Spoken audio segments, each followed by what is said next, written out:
Today marks 2 years since Russia's full-scale invasion of Ukraine. The conflict has left tens of thousands dead, injured, or missing, and Ukrainian forces are facing increasingly dire ammunition shortages as new military aid remains stalled in Congress. NBC's Richard Engel reports from Kyiv, Ukraine.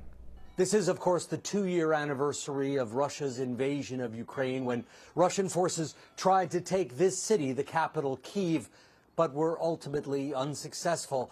Now, most of the fighting is along the front lines in the south and in the east, but this is a very difficult moment for Ukraine.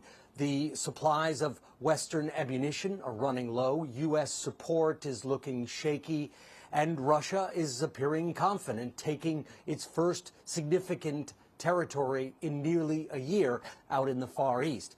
But today, President Zelensky, he went to a spot just outside of Kyiv where the Russians launched their initial assault. It was an air assault just outside of the Ukrainian capital. He went there and he said 2 years ago, Russian forces tried to take this country from this very spot.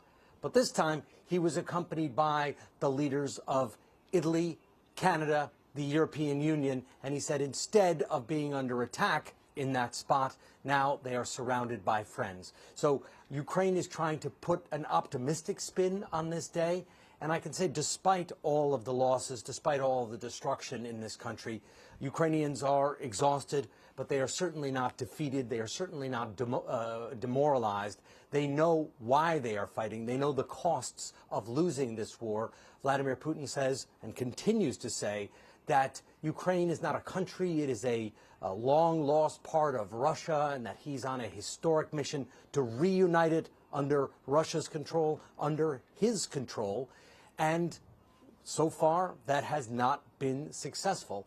And as long as Ukrainians say they can get Western support, they can get more weapons coming, they believe that victory is still possible.